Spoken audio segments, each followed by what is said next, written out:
article kay Congressman Martin Romualdez. Sa duwag humarap sa mga taong ginawa niya ng kamalian.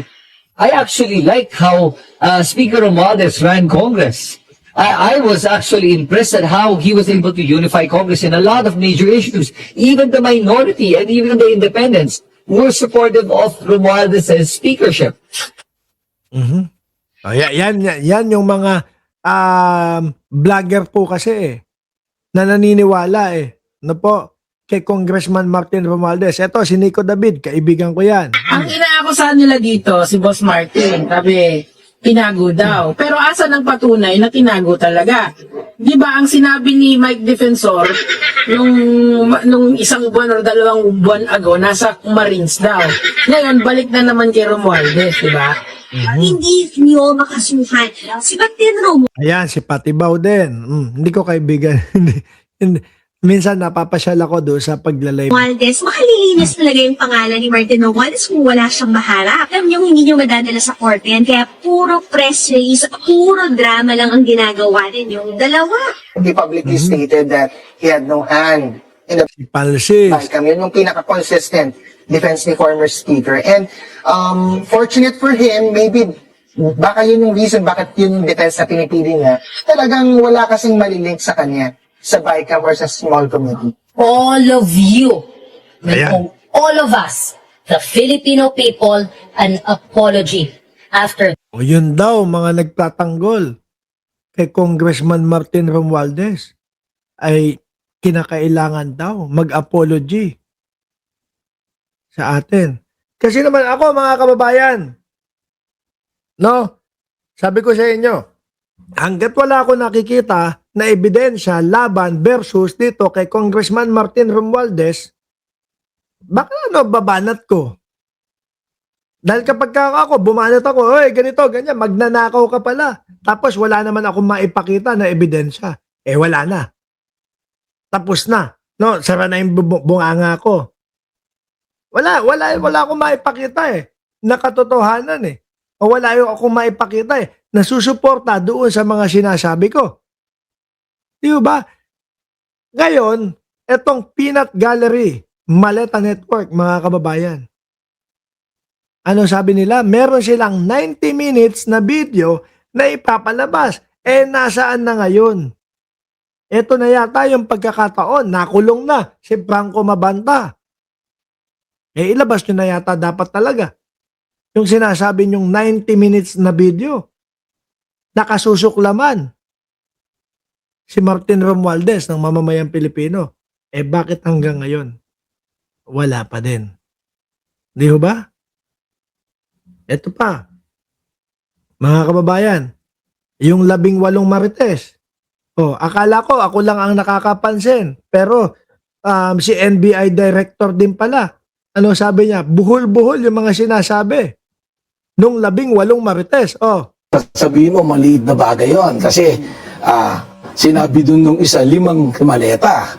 Naging 3 na nung kay Jessica Soho na.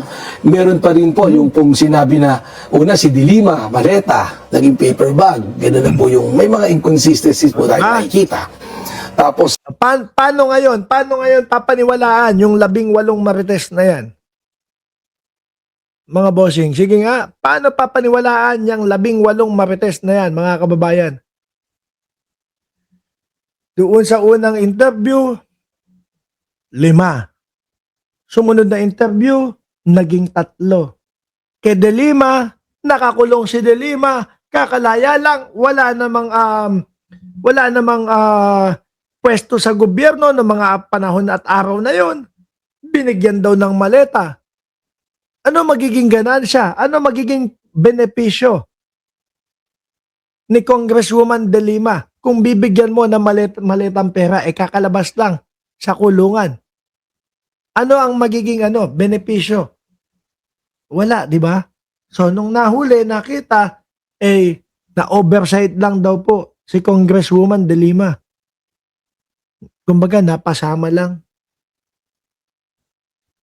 Idagdag mo pa yung pabago-bago nilang maleta, paper bag, naging expandable folder. Susunod po, ampaw na lang mga kababayan, ang binigay na pera. Sa kami naman po, other end, yung Sorry to sinabi interrupt you, sir. What is the value of that? Because that's not under oath, ni ho ba? Versus the affidavit that they submitted before the Office of the Ombudsman. Para ho sa akin, ang value, mga kababayan, is yung hindi pinapayagan ng mamamayang Pilipino na basta-basta na lang tayo maniwala sa kanila.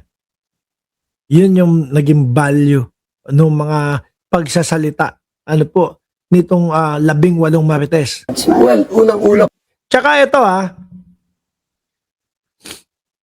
yung mga nagsasabi nung una, magnanakaw si Martin Romualdez at meron ng mga ebidensya, no? Nagulat ako Yung sinabi na kakasuhan si Martin Romualdez dahil meron ng ebidensya, nagulat ako. Saan daw kinuha yung ebidensya? Sa 18 Marites, kay Orly Gutesa. Tapos, doon sa video ni Saldico. Alam natin, walang mga kakwenta-kwenta yung mga tao na yun doon sa mga pinagsasasabi nila. At buhol-buhol ngayon, ang tingin ko doon, mga kababayan, si Ombudsman Boying Remulla, kumbaga, ang ilan tong mga ito, mga DDS, pagbigyan na nga lang natin ito. Sige, total naman, sinasabi ni Orly Gutesa ng 18 Marites, sige, may maikaso lang, okay na yan, basta, para magsihinto na yung mga yan. Kasi pag binasa at nag-hearing naman yung mga yan, lalabas naman ang katotohanan kung sino nagsasabi ng totoo So, kumbaga parang pagbigyan na natin yan para matahimik yung mga DDS na yan. Ganun. po, parehas po yung tao na nagsabi niyan Ano po, yung value lang naman pag sinabing under oath, sinusumpaan mo yan. So, ibig sabihin, handa kang managot sa batas. Kaya po may perjury siguro na ikinaso hindi ko po nakita yung complaint ni Secretary De Lima, ni Congresswoman De Lima, kung ano pong nakalagay doon. Pero I suspect na po sinabi niya yan. Na nung nag-press con kayo, sabi nyo, hindi nakasama ako, maleta dinala. Ngayon, paper Correct. bag. So may inconsistencies na po kagad. And alam niyo po, sa batas po at sa korte, pag tiningnan po, may pagkakamali ka na isa, medyo nagiging questionable yung buong kwento mo. Correct. Hindi lang isa ho yun, sir.